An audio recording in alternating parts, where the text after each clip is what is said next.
Okay okay. Top 1 GTR ఆడింది 4 గెలిచింది 8 పాయింట్లు. డీసీఆర్ ఆడింది 8 పాయింట్లు 4 గెలిచి. ఆర్సీబీ ఆడింది 4 గెలిచింది 8 పాయింట్లు. ఎల్ఎస్జీ 7 ఆడింది 4 గెలిచింది 8 పాయింట్లు. ఆర్ఆర్ ఆడింది 8 పాయింట్లు. పీపీకేఎస్ 5 ఆడింది 3 గెలిచింది 2 ఓడిపోయింది 6 పాయింట్లు. ముంబై 6 ఆడింది 2 గెలిచింది 4 ఓడిపోయింది 4 పాయింట్లు. ఆర్ఆర్ ఆడింది 2 ఓడిపోయింది 4 గెలిచింది 4 పాయింట్లు. ఎస్ఆర్హెచ్ 6 ఆడింది 4 పాయింట్లు. సిఎస్కే 7 ఆడింది 2 ఓడిపోయింది 2 గెలిచింది 5 ఓడిపోయింది 4 పాయింట్లు. అంటే 10వ స్థానంలో సిఎస్కే ఉంది 9, ఎస్ఆర్హెచ్ 6. ఈ లెక్కన సగం మ్యాచ్లు సిఎస్కే ఆడేసింది, సగం మ్యాచ్లు ఎల్ఎస్జీ ఆడేసింది. సార్ ఏంటి సార్ నాకు అర్థం కావట్లేదు. ఓ బాలశంకర్ నువ్వా వచ్చి చాలాసేపు అయింది. నువ్వు చాలా ఏదో డిప్రెషన్ ఉన్నట్టుగా ఏదో చేస్తున్నావు. ఏంది కింద సంతకాలు పెడుతున్నావు? సంతకాలు ఏం లేదు బాలశంకర్. ఈ మధ్య ప్రతి ఒక్కట పిచ్చిన సంతకాలు పెట్టడం పోయింది. అంటే వికెట్ పడిపోగానే సంతకం పెట్టడం, తర్వాత మళ్ళీ ఏదో నేర్చుకున్నావు. అది కాదు బాలశంకర్, ఇప్పుడు సిఎస్కే రాత్రి మ్యాచ్ జరిగింది కదా, జరిగింది 7 మ్యాచ్లు అంటే సగం అయిపోయింది. ఓకే. ఎల్ఎస్సీ కూడా 7 మ్యాచ్లు ఆడింది, సగం మ్యాచ్. అసలు ఎన్ని మ్యాచ్లు ఎవరెన్ని ఆడారు, ఎన్ని పాయింట్లు వస్తున్నాయి, ఇంకెన్ని ఆడాలి, ఇక టఫ్, ఇక రాబోయే ఇక అడుగు వేయబోయేదంతా ప్రతి విషయం చాలా టఫ్ గా ఉండిద్ది. ఓకే. ఇది ఎన్నాళ్ళలాగా సిల్లిగా అంటే కుదరదు. ఇప్పుడు ఆచి తూసి అడిగేయాలి. ఇప్పుడు అది చూడు, రాత్రి సిఎస్కే ఎంత ప్లానింగ్, పక్కా ప్లానింగ్. అర్థమైంది మ్యాచ్? అర్థమైంది. ఏంటంటే ఇక్కడ నుంచి చూసుకొని ఆడాలి. ఇక ఎవరిని పెట్టుకుంటే ఎవరు ఎలా ఆడాలి, ఎవరి స్థానం ఏంటి, ఎవరి బాధ్యతలు ఏంటి. ఇప్పుడు నువ్వు బౌలర్వే, ఒళ్ళు దగ్గర పెట్టుకుని బౌలింగ్ చేయాలి. నేనా? కాదు మ్యాన్, ఒక జట్టు బౌలర్, నేను బౌలర్నా? అసలు బ్యాట్స్మెన్. నేను హై స్కూల్లో క్రికెట్ ఆడేటప్పుడు నన్ను ప్రిన్స్ హెటర్ గా పెట్టుకునేవాళ్ళు. నేను కొడితే సమాధిలో పడి ఇప్పటికీ నా రికార్డు ఎవరు తిరగరాయాలి అక్కడ, తెలుసా నీకు? చిన్నప్పుడు అక్కడి నుంచి ఇంటికి రాగానే మా నాన్న కొట్టేవాడు నన్ను. ఆ రికార్డు తిరగరాయలే.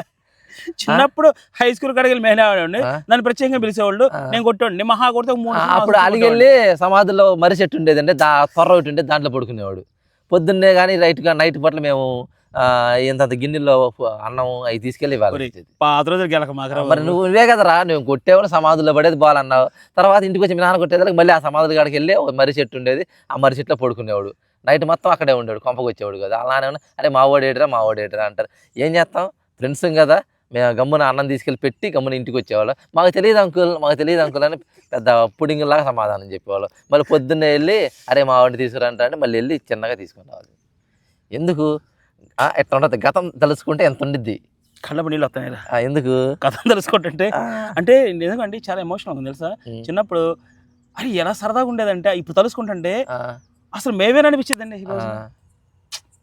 అదే మనం కంటెంట్లోకి వెళ్ళిపోతే అసలు నాకు ఇదేంది పట్టుకొని ఇక్కడ ఏదో రాస్తే అంటే జీటీ 6 ఆడింది బాలశంకర్. అది రాస్తాను, గెలిచింది 8 పాయింట్లు. ఇంకెన్ని ఆడాలి, ఇంకెంత? నేనేమనుకుంటున్నానంటే నువ్వు సంతకాలు పెడుతున్నట్టేమో, రాత్రి ఒక జుట్టుపొడి కడితే సంతకాలు పెడుతున్నాడు. అందుకని అడిగి ఏదో మొన్న ఇచ్చారు, జస్ట్ మ్యాచ్ ఫీజు తగ్గించినట్టున్నారు, మనోడికి పనిష్మెంట్ ఇచ్చారు. అయినా మనోడు ఈ మధ్య పిచ్చి సంతకాలు పెడుతున్నాడు. నేను అది రాత్రి ఓడించారు మనోడిని. దానికి ఉత్సాహం ఉండాలి, అత్యుత్సాహం ఉండాలి. కానీ మరి ఇంత సేటు ఉందనుకోండి దించుతారు. అందుకే ధోని అన్న పిచ్చి మీదకి రాబోతుంటే మనోడు సంతకం పెడుతున్నాడు. అందుకే రాత్రి పూర్తిగా చివరి దాకా తెచ్చి మనోడిని బాగా పొడుగబెట్టారు. అది కాదులే అంటే ఒక్కొక్క ఆటగాడికి ఒక యాటిట్యూడ్ ఉండిద్ది. సరే నుంచి కూర్చుంటే యాటిట్యూడ్ ఉంది బాలశంకర్. వాళ్ళు మనం ముందు వేసుకుంటున్నారు లేని పని, మనకెందుకు అయ్యా, మనకే ఒక్కొక్కళ్ళకే ఒక యాటిట్యూడ్ ఉండిద్ది అనమాట. ఆ యాటిట్యూడ్ ప్రకారం వాళ్ళు ప్రవర్తిస్తుంటారు. అంటే ఇది కాదు, ఇంకోళ్ళు ఉంటారు, ఒకళ్ళే ఇట్లా వాళ్ళ పిల్లలకు కొత్తగా పుడితే జోల పాడినట్టుగా ఉంటారు. ఇంతకుముందు అంటే మనకి గంగమ్మ స్టైల్ డాన్స్ వేసేవాళ్ళు. అసలు పాపులారిటీ రావడానికి మెయిన్ కారణం కూడా మనోడే. ఏం లేదు బాలశంకర్, ఇక ఆచి చూసి అడుగుతారు. ఇప్పుడు చూసి చెప్పానుగా, నిన్నేం చెప్పాను నేను, మ్యాచ్లు సగానికి వచ్చినాయి బాలశంకర్, ఇక నుంచి అల్లా టప్పాగా ఉండదు, చాలా పక్కా ప్లానింగ్ తో ఆడతారని అన్నా. ఇకపోతే ఏం సంగతిలో ఈ రోజు మ్యాచ్ ఎవరెవరికి చెప్పాల్సినవే కదా, మనకేం తెలుసు. చెప్పాల్సింది మేమే మేము పడుతుంది, మాకే పడుతుంది బ్యాండ్. ఏం ప్రొడక్షన్ ఏందో నాకు అర్థం. మ్యాచ్ చెప్పేది వీడు, మ్యాచ్ మాకు మీ ఇంటి వచ్చింది చెప్పేది వీడు, చివరికి ఓడిపోయి ఫీల్ అయ్యేది కూడా వెళ్ళాడు. ఢిల్లీ క్యాపిటల్స్. ఈ విషయాలు మీరేమనుకోమాకండి, మా గురువు లాంటి వాడు. ఎందుకంటే క్రికెట్ లో నాకు ఓనమాలు నేర్పిస్తూ ఉన్నాడు. బాబు నమస్కారం బాబు, నువ్వు గురువు అని బాగా ఇప్పుడు జరిగిన మ్యాచ్లు అన్నిటిలో గురువు అన్నందుకు ఇప్పుడు దాదాపు ఒక 40 మ్యాచ్లు జరిగినాయి. అందుట్లో 10 గెలిచి ఉంటాను ఓవరాల్ లెక్కేసుకుంటే. నేను ఎంచుకున్నదంటే 10 గెలిచి ఉంటాయి, 30 గెలిచాడు. ఇంకా మా గురువు అంట. కానీ ఒకటిలే పాస్ వేసుకుంటున్నాము, ఎవరికి నచ్చిన జట్టు వాళ్ళు తీసుకున్నాము అనుకున్నాం. దానికి పెద్ద సమస్య లేదు బాలశంకర్. ఓకే, ఈ రోజు match Delhi Capitals and Rajasthan Royals super ఢిల్లీలో ఆడుతున్నారు. తొలి మ్యాచ్ ఢిల్లీలో ఆడబోతున్నారు బాలశంకర్. ఢిల్లీ జట్టు ఢిల్లీలో ఆడుతుంది. ఢిల్లీ జట్టు ఢిల్లీలో ఆడుతున్నారు. రాజస్థాన్ ఢిల్లీ క్యాపిటల్స్. మొన్న ఎక్కడో మా ఢిల్లీ రాజధాని మొన్న ఓడిపోయింది. ఓడిపోలా మీకు ఇచ్చాం. అది కూడా ఏంటంటే అస్తమానం ఓడిపోతున్న బోర్ కొట్టేస్తుంది, గెలిస్తే బోర్ కొట్టేదండి. ఎందుకంటే ఓడిపోతున్నాం అనుకోండి, వాళ్ళు కూడా ఇందులో నింపుకోవడానికి బాగుంటుంది అనమాట. టాస్ ఏ మ్యాన్ టాస్ వేయాలి, బాలశంకర్ గెలవాలి అంటే ఇప్పుడు టాస్ అవును జట్లు టాస్ వేసిన తర్వాత చెప్తా. ఎందుకంటే మాకు బాగా పడుతుంది ఇంత బోర్న. మేము చెప్పమయ్యా.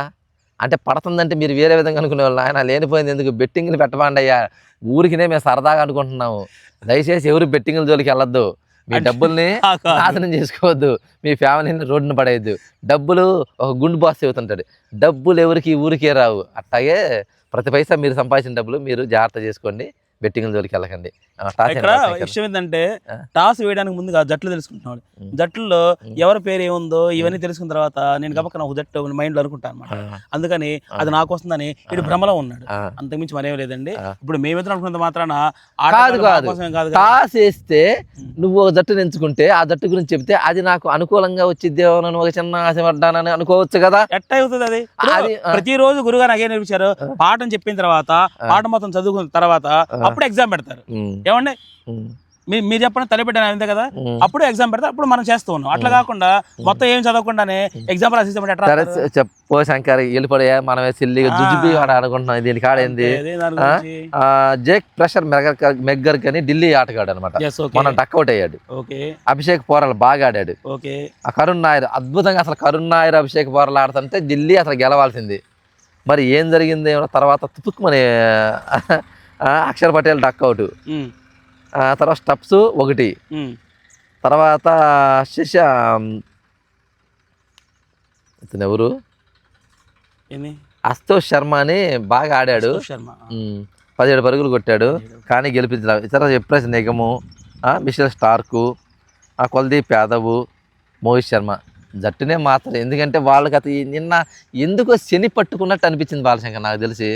మా ముంబై ఆ రోజు మన ముంబై జట్టు మీద మేము గెలవాలనుకుని వీళ్ళు ఓడిపోయారేమో. వద్దయ్యా, మీరు గెలవడంలో గెలవండి, అంతేగాని నన్నేదో గెలిపించాలి, మీరు అలా ఆడదు దయచేసి. ఎందుకంటే నువ్వు ఫీల్ అవుతున్నావు కదా, మా గురువు గారు అని చెప్పి రాత్రి రిక్వెస్ట్ చేసుకుంటే వాళ్ళు ఏం చేశారంటే, సరే గురువునికి ఆ రకంగా చేయడం కూడా కరెక్ట్ కాదని చెప్పి, సరే అందుకే ఇప్పుడు నువ్వు వాళ్ళేదో నీవు చెప్పి వాడికి బాలశంకర్ అనేది ఎట్టుందనుకున్నా, నేను చెప్పేది కూడా అలాగే ఉంది. వాళ్ళేదో మన మాట వింటారు, మనం చెప్పినట్టు ఆడతారని.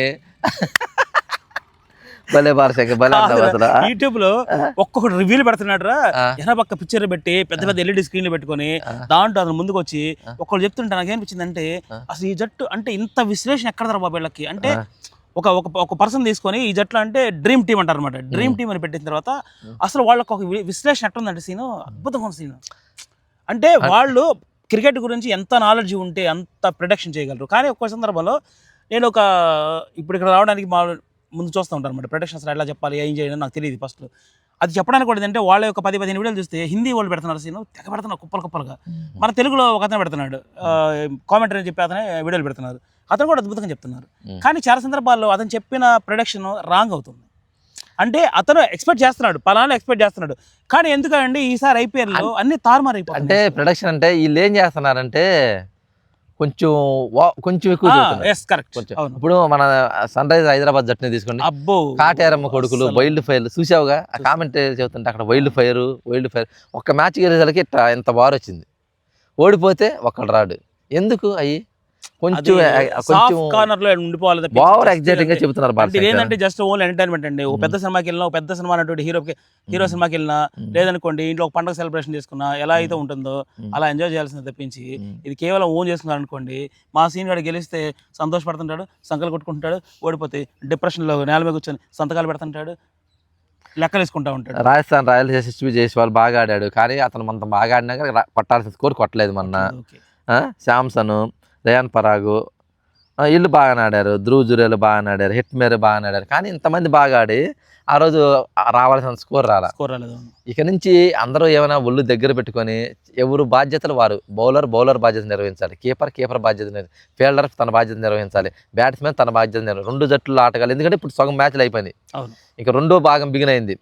ఇక ఇది సావో రేవో తెలుసుకోవడమే. ఓడిపోయిన జట్లకి శంకర్, ప్రేక్షకులకు మీకు దయచేసి మీకు చెబుతున్నాను, ఓడిపోయిన జట్లకి మా ఛానల్లో ఒక అద్భుతమైన ట్రీట్మెంట్ మేము ఇవ్వబోతున్నాం. ట్రీట్మెంట్ కాదు, సెండ్ ఆఫ్, ఒక అద్భుతమైన సెండ్ ఆఫ్ ఇవ్వబోతున్నాం. ఆ సెండ్ ఆఫ్ ఎలా ఉంటుంది అంటే నవ్వుతో నా భవిష్యత్తు. అది చెప్తున్నాను, 4 ప్రేక్షకులకు చెబుతున్నాను. సెండ్ ఆఫ్ ఇచ్చే ప్రతి టోర్నీ నుంచి నిష్క్రమించిన ప్రతి జట్టుకి ఒక సెండ్ ఆఫ్ ఉండేది. 8 ఉంటాయి మొత్తం, 8 కాదు, అంతే కదా. ఇప్పుడు 8 జట్లు వెళ్ళిపోతాయి కదా, 6 జట్లు వెళ్ళిపోతాయి. మిగతా 4 జట్లు నెక్స్ట్ రౌండ్లకి అంటే ఏ జట్టు వెళ్ళిపోయినప్పటికీ కూడా చివరికి 10వ రోజు కూడా, అంటే 10వ జట్టు అయిపోయేటప్పుడు కూడా ఒక స్పెషల్ ఉంటుంది అనమాట. దాంట్లో 10 రకాలు ప్లానింగ్ చేసి పెట్టాం, 10 అద్భుతాలు ఉంటాయి. ఇక నుంచి చాలా బాగుంటుంది. ప్రతి టీం కూడా ప్రతి జట్టు ఆటగాడిని తనకి నిర్వర్తించాల్సిన బాధ్యతని కోచర్స్ కానీ కెప్టెన్స్ కానీ చెప్పుకోండి. మీ బాధ్యతను మీరు నిర్వహించి చక్కగా ఆడుకోండి, ఆచితూచి ఆడుకోండి. అసలు ఈ మ్యాచ్లో మనం గెలిస్తే నెక్స్ట్ స్టెప్ బరదరగా ఎలా ఉండిద్దని అనుకుంటే బాగుంటుందని అనుకున్నాను. నేను అనుకున్నాను బాలశంకర్, వాళ్ళు చెప్పడం కాదు, అలా కరెక్ట్. అట్లా మేనేజ్మెంట్ కూడా నిర్ణయం తీసుకోవాలి. తీసుకొని నేను చూడు, అసలు వరుసనే ఎన్ని మ్యాచ్లు ఓడిపోయారు చెన్నై వాళ్ళు? 5 మ్యాచ్లు ఓడిపోయారు. కానీ అదే ఆటగాళ్ళు, నేను అదే చెప్పా, ఆటగాళ్ళను మార్చరు. ఎందుకంటే ఇంకోటి, ఆటగాళ్ళను మారిస్తే ఏమైందంటే ఈ సామర్థ్యం లాగా వేరే వాళ్ళు తీసుకుంటా అంటారు కదా, అది కాదు. ఏ జట్టు అయితే ఉందో ఆ జట్టుతో కుడితేనే అక్కడ కెప్టెన్ ఆ జట్టుతో కొట్టింది. ఆ జట్టు ఇప్పుడు ఒకడు ఉన్నాడు, ఫీల్డింగ్ అద్భుతంగా చేస్తాడు. అవును, ఒక అద్భుతమైన క్యాచ్ తీసుకున్నాడు అనుకో, అది జట్టు మీద ప్రభావం చూపించింది. అవును. ఒక బౌలర్ ఉన్నాడు, అద్భుతంగా బౌలర్, నిన్న 100 అనుకున్నాడు, 4 బాల్ 11 పరుగులు ఇచ్చాడు. చాలా గ్రేట్. వికెట్ తీలా కానీ 4 బాల్ 11 కట్టడి అయిపోయింది. కనీసం 4 ఓవర్లు అంటే అట్లీస్ట్ 40 రన్స్ వేసుకోండి. అతని బాధ్యత ఏంది? 4 ఓవర్లు వేసి 40-50 పరుగులు ఇచ్చి 2 వికెట్లు తీసి 50 పరుగులు ఇచ్చి సాధించుకుంటాం కాదు. దానికన్నా 4 ఓవర్లు వేసి 12 పరుగులు తీసి 4 ఓవర్లు వేసి 60 రన్స్ ఇచ్చి 4 వికెట్లు తీసిన ప్రైజ్ ఉన్నాయి. స్కోర్ 60 పైన ప్రైజ్ ఏమైనప్పుడు 4 ఓవర్లు వేసి 13-12 పరుగులు ఇచ్చాడు. వికెట్ తీనవసరం, చావు దెబ్బ అదే వాళ్ళకి, అదే చావు దెబ్బ. ఎవరు బాధ్యత 4 పక్కన ఆడగలిగితే ఆడతారు బాలశంకర్, ఆడాలి. ఇక నుంచి ఇప్పుడు వరకు సింధీగా ఏదో ఆడారు, ఇప్పుడు నుంచి అట్లా ఆడిన జట్టే ముందుకెళ్ళింది.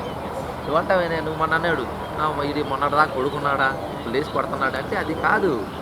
ఆ సందర్భంలో ఎవరు బాధ్యతను వాళ్ళు గుర్తెరిగి ఆడి ఎన్నో చెప్పు కానీ సన్ రైజ్ జట్టు మనం చేసిన మాత్రం 100% నేను యాక్సెప్ట్ చేయలేను. దయచేసి ఆ టాపిక్ వద్దు, మనం టాస్ చేసుకుందాం. మాట్లాడితే కాదు, మాట్లాడితే అది నేను డిలీట్ చేసేసా, వద్దు. నాకు అతను చేసిన బిహేవియర్ ప్రతిరోజు పేపర్ జోలు పెట్టుకున్నాడు, నేను కొట్టుండో చూపిద్దామని చెప్పి. అంటే ఆ రోజు బాల్ అనుకుని కొట్టాడు, అంటే 4 రోజుల పాటు సాపేసుకున్నాడు. నిన్న చెన్నై చేసిన పనికి, నిన్న చెన్నై కెప్టెన్ అసలు పడ్డ కష్టం, అతను టెన్షన్ 6 మ్యాచ్ ఓడిపోవడం కాదు. చాలా వరకు ఏంటంటే అందరూ కూడా ఆటగాళ్ళు నైరాశ్యం ఉంది, దాన్ని మెరుగులు తీసుకున్నారు. ఓకే, జట్టు సమిష్టి కృషితో రాత్రి గెలిచారు, అంతే తప్పించి ఒక్కడి వల్ల గెలవాలా, ఒక్కడి వాళ్ళకి ఎలా గుర్తుపెట్టుకో. కానంతే అది ఎట్లా దానికి ఎవరు వేయాలమ్మా? ఎవరు సార్ గెలిచింది? ఎవరు సార్ గెలిచింది? మనం మీరు గెలిచారు సార్, టాస్ మీరేంటి సార్? బాగుంటుంది సార్. ఏముంది బెట్టింగ్లు పెట్టుకొని ఏమన్నా చేసుకుంటాం, జస్ట్ క్యాజువల్గా చూపించేస్తాను. ఏందా యారు అదే మ్యాటర్, తెలివితేటలు పోతున్నావే చూసారండి.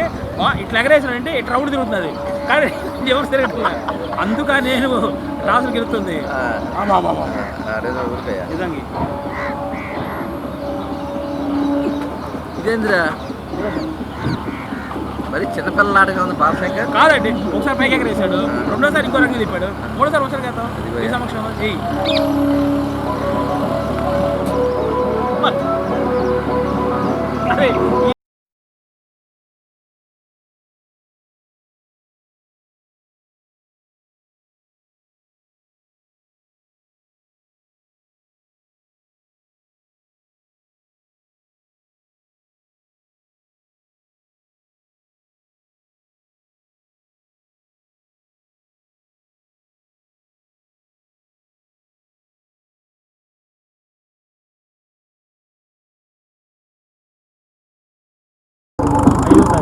బొమ్మ ఇంత పడితే ఏం పడింది అచ్చుపడి చూడరా పాప వాస్తవంగా అచ్చుపడిందండి. వాడే గెలిచాడు. వాడే ఇంకోసారి ఇంకోసారి ఇచ్చా అయినా సరే సీడ్గా సుడి పక్కదురా సుడి పక్కే ఉంది. నేను ఇక్కడ ప్రశ్న చెప్తున్నానండి, ఎప్పుడైనా సీఎం జట్టు గెలుచుకున్నాడు అంటే ఆయన టాస్ గెలిచాడు ఇద్దరు లక్షిపోతారండి. ఏదైనా సరే అతనికి ఇచ్చేస్తాం. ఎందుకంటే జట్టు ఎంచుకుంది అతను గెలిచిన ఓడిపోయిన బాధ్యత ఓడిపోయారు మనకి వాళ్ళు తీసుకొని మనకి ఇచ్చారు కాబట్టి నేను ఎంచుకుని ఓడిపోయాను అనుకోండి నాకు బాధ. నేను చెన్నై జట్టు ఉంది, నేను ఎంచుకున్నాను, నేను గెలిచాను, దాన్ని గెలిపించారు, మా జట్టు గెలిపించారు. నిన్న తమిళనాడులో ఉగాది కొత్త సంవత్సరం ధోని అన్న ఇచ్చాడు. చెన్నై మొత్తం సంబరాలు జరుగుతుంది. నిన్న ఒక్క మ్యాచ్ గెలిచింది. That is Dhoni.